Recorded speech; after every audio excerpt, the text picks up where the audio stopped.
Ya, assalamualaikum warahmatullahi wabarakatuh. Selamat dan semangat pagi, Bapak Ibu dan teman-teman semuanya. Sebelumnya saya ucapkan selamat ya untuk LCC yang telah berusia 1 dekade. Semoga dapat selalu memberikan manfaat untuk masyarakat Indonesia. Dan terima kasih sudah memberikan saya kesempatan untuk sedikit sharing mengenai pengalaman saya di industri makanan. Ya, sebelumnya saya perkenalkan diri sedikit. Perkenalkan, nama saya Duhita Ayu Dianengratri, biasa dipanggil Duhita. Saya lulusan Gizi Kesehatan UGM angkatan tahun 2011. Saat ini saya bekerja sebagai Nutrition Advisor atau secara struktural menjabat sebagai Institution Medical Marketing Supervisor di PT Indofood CBW Sukses Makmur Divisi Nutrition and Special Foods. Saya bekerja di perusahaan ini sejak tahun 2016. Awalnya saya kerja di area Jogja, kemudian pindah di kantor di Jakarta dan, eee eee, untuk sampai saat ini memegang area Bekasi Kota dan Kabupaten serta, Kabupaten Karawang. Jadi, setelah, saya dari lahir tinggal di Jogja, akhirnya merantau nih di Kota Bekasi, gitu. Nah, seperti yang udah sedikit dijelaskan ya tadi mungkin, eee, mengenai peluang kerja untuk ahli gizi di Indonesia sendiri, yang pertama ini ada di sektor pemerintahan, seperti menjadi PNS di rumah sakit, puskesmas, atau mungkin ada di Badan POM dan juga ada di institusi seperti Polri ya sebagai ahli gizi di bagian SDM. Kemudian bidang pendidikan dan penelitian, lalu kemudian di industri makanan dan minuman, kemudian instansi layanan kesehatan, ada juga di perencana program pangan dan gizi LSM atau NGO, dan sekarang juga yang lagi marak nih, lagi, banyak adalah wirausaha ya dengan catering diet atau program-program diet lainnya. Nah, yang akan saya bahas di sini, tentu yang sesuai dengan bidang pekerjaan saya saat ini ya, yaitu di bidang industri makanan dan minuman. Di industri ini peran ahli gizi juga dibutuhkan ya. Jadi, di sini ahli gizi diperlukan di beberapa departemen. Yang pertama di departemen manufacturing atau produksi. Ini biasanya jadi cita-cita nih mahasiswa gizi, biasanya. Saya dulu dulu juga cita-citanya, di sini nih salah satunya. Nah terus, di bagian manufacturing itu ahli gizi biasanya dibutuhkan di bagian research and development, juga di quality assurance atau quality control. Kemudian di departemen human resource development atau HRD, dan corporate social responsibility atau CSR. Di sini ahli gizi dibutuhkan memang sebagai nutrisionis di perusahaan itu sendiri, ataupun, sebagai nutrisionis di dalam proyek-proyek kesehatan yang dilakukan oleh perusahaan. Nah, setelah itu yang ternyata di dunia industri cukup banyak dibutuhkan, itu ternyata ada di departemen sales dan marketing. Nah, di sini ada berbagai macam sebutan ya atau istilah, mulai dari medical delegate atau medical representative, nutrition customer care eksekutif, dan di perusahaan saya sendiri disebut sebagai nutrition advisor. Sebenarnya ada juga sih yang lainnya, di Indofood sendiri ada juga, ahli gizi dibutuhkan sebagai scientific development program, yang juga masih, bagian dari marketing, gitu.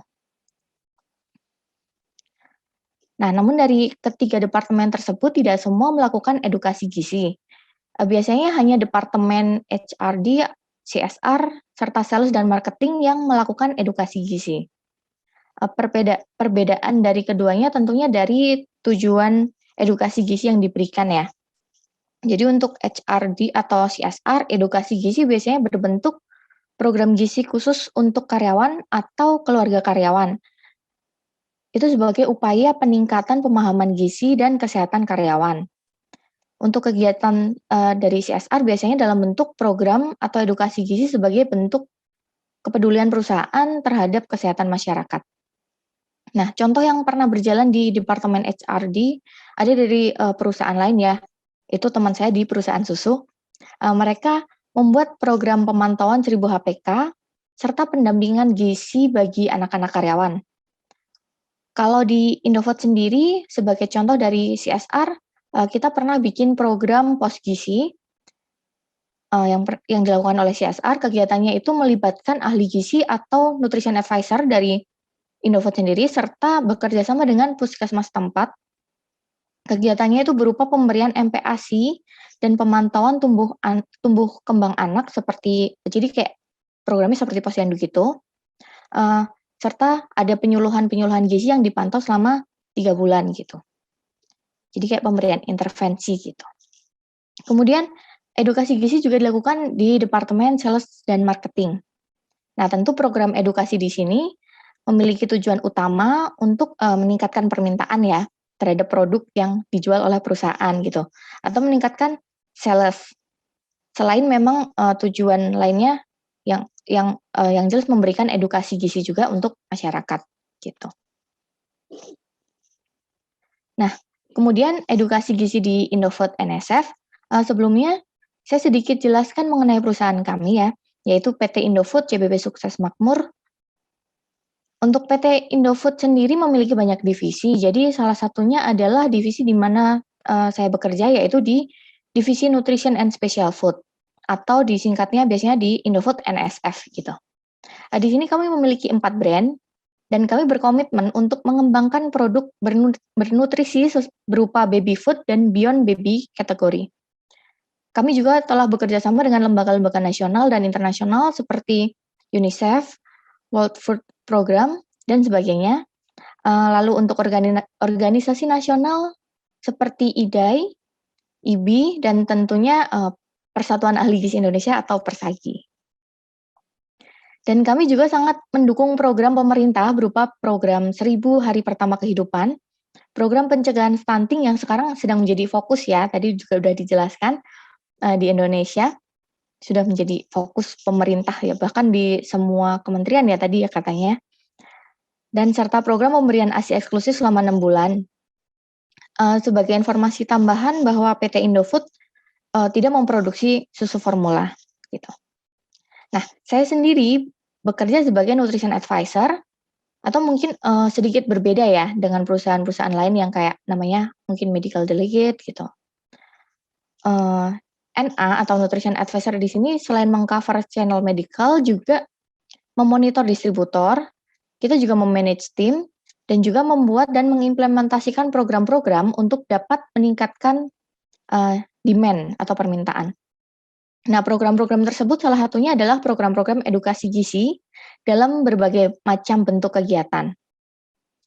Untuk edukasi gizi di Indofood sendiri, jadi selain dilakukan oleh Departemen Sales dan Marketing, juga dilakukan oleh Departemen dari CSR dan HR gitu. Lalu seperti apa bentuk edukasi gizi yang dilakukan? Kami melakukan edukasi gizi dalam 2 bentuk komunikasi ya, secara langsung atau direct dan tidak langsung atau indirect. Secara langsung yaitu kami sebagai nutrition advisor secara langsung memberikan edukasi melalui program atau kegiatan yang dilakukan oleh perusahaan. Jadi bentuk-bentuknya ini dapat berupa focus group discussion atau roundtable discussion. Kalau yang seperti itu biasanya kita lakukan bersama dengan teman-teman gizi yang lainnya atau nakes yang lain gitu. Seperti contohnya ada di contoh gambar di atas ya. Di sini saya berdiskusi dengan teman-teman tim ahli gizi dari rumah sakit. Lalu ada juga penyuluhan secara langsung ke masyarakat melalui program-program 1000 HPK. Ini juga bisa bentuknya macam-macam ya, atau kita membuat perlombaan, di situ perlombaan balita sehat, mungkin terus di situ kita melakukan penyuluhan mengenai topik-topik tertentu gitu. Kemudian ada juga berbentuk demo masak MPASI di acara seminar penurunan stunting yang dihadiri oleh kader dan ahli gizi gitu. Selain kita ada pertemuan offline, kita juga mengadakan edukasi gizi secara langsung dalam bentuk online seperti webinar, mungkin atau IG Live, atau YouTube Live gitu.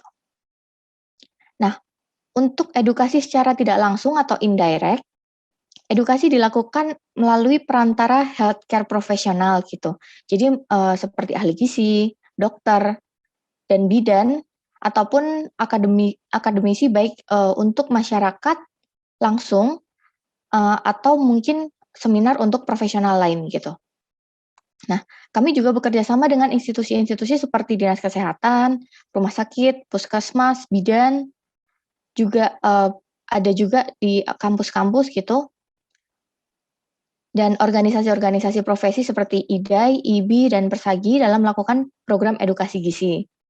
Nah, edukasi gizi yang kita lakukan dapat dalam bentuk penyuluhan, seminar, atau bekerja sama dalam program-program gizi yang dilakukan oleh institusi-institusi tersebut gitu, baik secara online atau offline. Nah, komunikasi gizi yang dilakukan itu dilakukan oleh expert yang bekerja sama dengan kami gitu. Mungkin dokternya atau ahli gizinya atau bidan atau dosen-dosen gitu ya. Nah, target edukasi gizi kami adalah masyarakat awam ataupun tenaga-tenaga kesehatan yang lain. Seperti contoh di sini kami bekerja sama dengan Dinas Kesehatan, saat itu mengundang Prof. Hardin ya, sebagai pembicara di seminar pencegahan stunting. Kemudian juga belum lama ini kami bekerja sama dengan Persagi di beberapa daerah untuk mengadakan webinar gizi. Gitu. Nah, kemudian untuk tema-tema edukasi yang kami angkat, tentunya berbeda ya di setiap perusahaan, dan ini berkaitan dengan produk apa yang diproduksi gitu oleh perusahaan tersebut. Nah, kalau untuk perusahaan di Indofood sendiri, yaitu produk yang berkaitan dengan gizi bayi, dari mulai bayi masih dalam kandungan atau di janin ya, dengan pemberian susu ibu hamil, karena kami punya produk susu ibu hamil, dan susu ibu menyusui gitu. Serta produk-produk MPASI.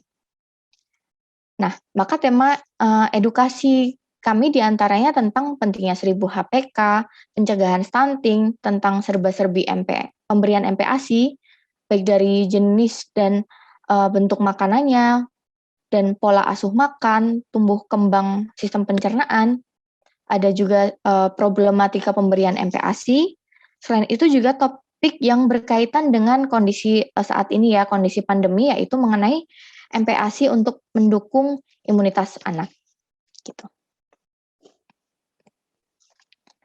Nah, lalu untuk tantangannya nih edukasi gizi di perusahaan, untuk yang pertama nih ada stigma negatif dari masyarakat mengenai MPASI pabrikan.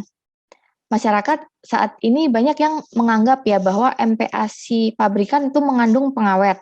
Namun sesungguhnya MPASI pabrikan ini kami tidak mengandung pengawet ya, dan diproduksi dengan standar nasional dan internasional. Ini untuk semua MPASI sih. Jadi MPASI terutama makanan bayi ya, yaitu ada yang dari Indonesia, kita terstandar oleh BPOM, dan untuk internasional sendiri kita udah terstandar oleh Codex Alimentarius. Nah, yang kedua, sebagai bagian dari perusahaan tentunya edukasi yang diberikan juga harus menyesuaikan dengan pesan dan tujuan dari perusahaan, baik komunikasinya maupun metodenya gitu.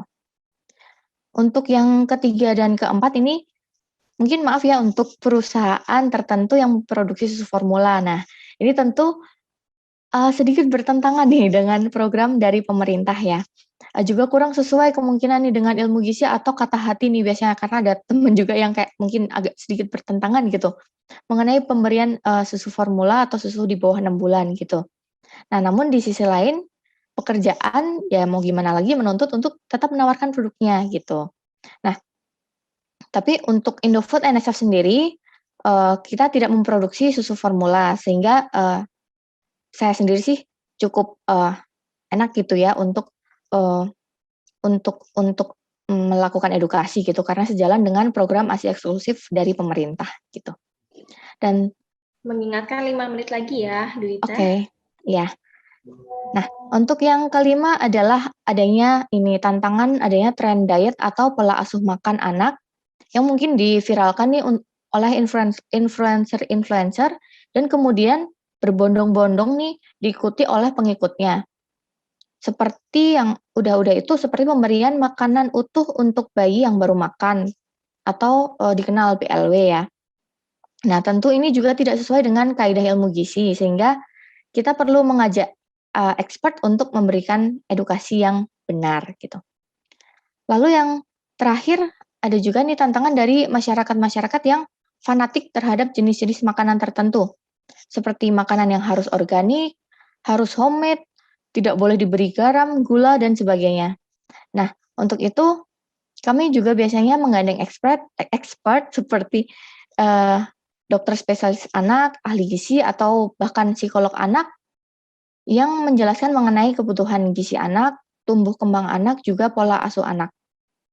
MPASI fortifikasi sendiri sebenarnya diberikan untuk mendampingi pemberian ASI serta melengkapi MPASI rumahan. Jadi tetap bisa dikreasikan dengan bahan-bahan yang ada di rumah tangga atau di kulkas ya, masing-masing rumah tangga. Ya, begitu.